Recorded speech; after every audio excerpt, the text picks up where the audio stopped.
Hello everyone, সকলোকে স্বাগতম জনাইছো আৰু আজি আপোনালোকৰ ওচৰলৈ লৈ আহিছো মাটি দাইলৰ খাৰৰ এটা ৰেচিপি বৰকচুৰ লগত মাটি দাইল বনাইছিলো বৰ ধুনীয়া হৈছিল খাবলৈ আৰু আপোনালোকৰ ওচৰলৈকো মই ৰেচিপিটো লৈ আহিছো আশা কৰো আপোনালোকে চাই পেলাই ভাল পাব আৰু এনেদৰে যদি আপোনালোকে বনাই খোৱা নাই তেনেহলে এবাৰ বনাই খাব পাৰিব বহুতেই ভাল লাগে খাবলৈ বৰকচুৰ টুকুৰা কেইটা দেখিছেনে দেখিয়ে একদম মানে তৰকাৰীকত দেখিয়ে লোভনীয় হৈ গৈছে ইমানেই ধুনীয়া লাগিছিল খাবলৈ গতিকে আপোনালোকৰ মাজলৈ মই এই ৰেচিপিটো লৈ আহিছো আৰু এয়া চাওক বৰকচু এতিয়া যেহেতু খোৱাৰ দিনে গতিকে আপোনালোকে ধুনীয়াকৈ গোটেই ভিডিওটো চাই লওক আৰু এতিয়া এয়া চাওক প্ৰথমতে লৈ লৈছো এটা বাচন আৰু তাতে কেইটামান মাটি দাইল দি লৈছো এয়া এটা সৰু বাটিৰে দি দিছো আৰু বেছি আমাৰ মানুহ নহয় গতিকে কম দুজন মানুহৰ কাৰণে বনাইছো এয়া চাওক এবাটি দি পেলাই আৰু কেইটামান দি দিছো ইয়াতে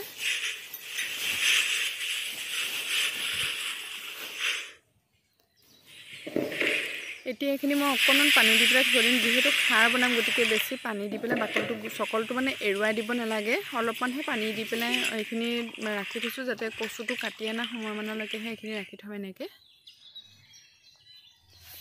এতিয়া এইটো চাওক বৰকচু আমাৰ ঘৰৰে কচু হয় একদম পুৰা দীঘল হয় কচুটো আৰু এতিয়া মই সেই আগৰ যিখিনি হয় এইখিনি খাবলৈ ভাল হয় গতিকে এইখিনিকে কাটি লম একদম খুকুৰি এখন আনি লৈছো আৰু এয়া কাটিবলৈ আৰম্ভ কৰি দিছো আৰু এটা পিস উলিয়াই লম আগৰ পৰা এয়া চাওক সৰুকে এপিস কাটি ললো মাটি দাইলখিনিৰ জোখত এইখিনি পিছত আমি বনাই পেলাই খাম আৰু অকণমান ৰ'দতে দি থৈছো কচুটো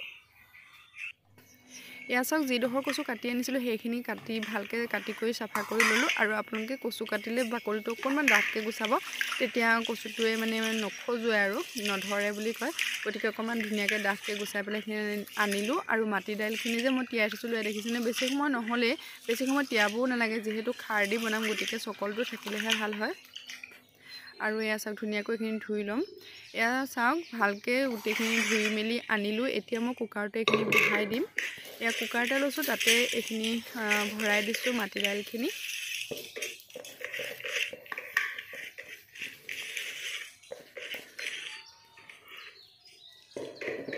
মাটি দাইলখিনি দিয়াৰ পিছত এতিয়া কচু টুকুৰা কিটাও ইয়াতে দি দিছো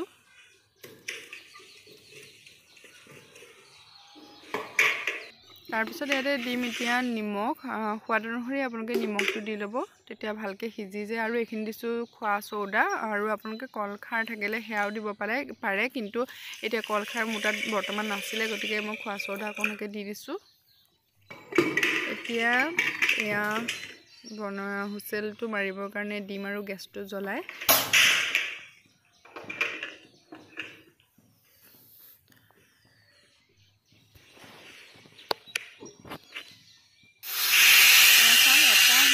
আহিলে আৰু একদম পানী ওলাই গৈছে গতিকে অকণমান কমাই দিছো কমাই দি পেলাই এইখিনি মই 5 মিনিট মান সময় ৰাখি দিম আৰু হুচেল মাৰি থাকিব নালাগে আৰু 5 মিনিটৰ পিছত এইখিনি মই গেছটো অফ কৰি দিলো এয়া চাওক ঠাণ্ডা হৈ গ'ল একেবাৰে যেতিয়া ঠাণ্ডা হৈ যাব তেতিয়া খুলিব এয়া চাওক মই দেখুৱাই দিছো আপোনালোকক দেখিছেনে ধুনীয়াকৈ সিজি গৈছে খাৰকণ দি দিয়াৰ কাৰণে আৰু আপোনালোকে হুচেলটো মাৰিলে ওচৰতে থাকিব কাৰণ সকল দি থোৱা মানে সকলখিনি থাকে যে গতিকে কেতিয়াবা হুচেলটো মিছ কৰিবও পাৰে গতিকে সাৱধানে এইকণ সময় ওচৰতে থাকিব লাগে পানীটো কমি গৈছিলে কাৰণে অকণমান পানী দিলো ইয়াতে হৈ গ'ল তাৰ পিছত এতিয়া মই ইয়াতে এটা কেৰাহী পাতি দিছো এইখিনি তৰকা লগাবৰ কাৰণে ইয়াতে দিছো মিঠাতেল প্ৰথমতে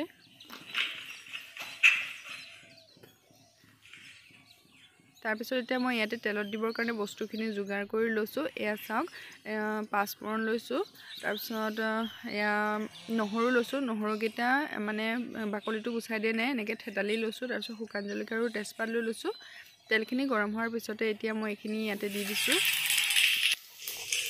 এয়া চাওক এইখিনি দি দিলো আৰু ভালকে ফুটিবলৈ দিব পাঁচফোৰণ কেইটা আৰু নহৰুখিনিও ভালকে অকণ ভাত খাবলৈ দিব অকণমান লৰাই বগাই দিছো আৰু ধুনীয়াকৈ এইখিনি ভাজি লৈছো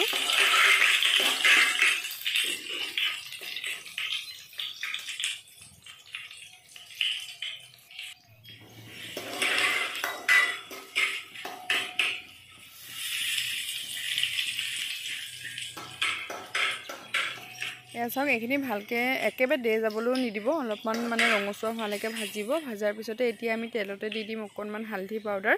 আৰু যদি হালধি পাউডাৰটো তেলতে দিলে কালাৰটো ভাল হয়, পিছত দিয়াতকৈ বা আগত দিয়াতকৈ এনেকৈ তেলতে দিবচোন, বহুতেই ভাল হয় কালাৰটো। আৰু এতিয়া হালধি পাউডাৰখিনি দি পেলাই লগে লগে লৰাই দিছোঁ, আৰু লগে লগে এই মাটি দাইলৰ যিখিনি তৰকা সিজাই থৈছোঁ সেইখিনি দি দিব লাগিব, কাৰণ হালধিখিনি যে দে যাবলৈ নিদিব, লগে লগে দি দিব।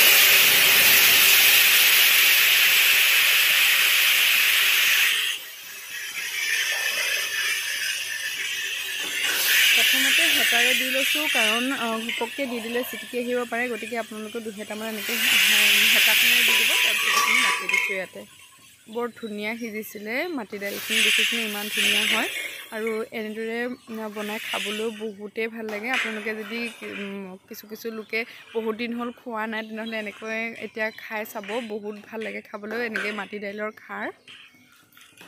কাঠ আলু বা বৰকচু যিকোনো লগতে বনাব পাৰে, বহুত ভাল লাগে। মই হ'লে এনেকৈ বনালে বৰ ভাল পাওঁ খাবলৈ। এয়া চাওঁ, অলপমান পানী দি দিছোঁ, যিহেতু ডাঠ হৈ আছে, গতিকে কুকাৰটোতে অলপমান পানী দি আউখালি পেলাই ইয়াতে দি দিছোঁ।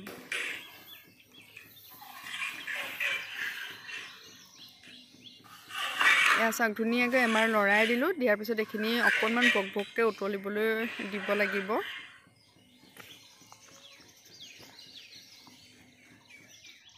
মই গৰম পানীয়ে দিছিলোঁ, গতিকে এয়া উতলিবলৈ আৰম্ভ কৰিছে। আৰু তাৰপিছত এতিয়া দিম ইয়াতে এয়া ঘৰতে খুন্দি ৰখা মাইক্ৰ' জলকীয়াৰ গুড়ি। যিমানটো জ্বলা খায় আপোনালোকে, যদি জ্বলা কম খায় তেনেহ'লে কমকৈ দিব, যদি নেখায় নিদিলেও হয়, কিন্তু আমি জ্বলা খাওঁ কাৰণে অকণ দি দিছোঁ। আৰু অলপ দিছোঁ জিৰা গুড়ি, এয়া মই ঘৰতে খুন্দি পেলাই ৰাখি থোৱা হয়। এনেকৈ যদি ঘৰতে খুন্দি দিয়া যায় মছলাবিলাক, খাই বহুত টেষ্ট হয়। আৰু এইখিনি হৈছে জালুকৰ গুড়ি অকণমান আছিলে, তাৰে এচামুচ দি দিছোঁ সৰু চামুচেৰে।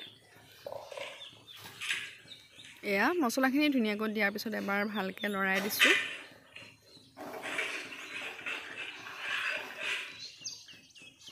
এনেকৈ মছলা যদি অকণমান লাষ্টত দি দিয়া যায় নহয়, খাই বহুত ভাল লাগে। এয়া চাওক, ধুনীয়াকৈ তৰকাৰীখিনিত মছলাখিনি মিলাই দিলোঁ। দিয়াৰ পিছত আকৌ অকণমান সময় উতলিবলৈ দিব লাগিব এইখিনি।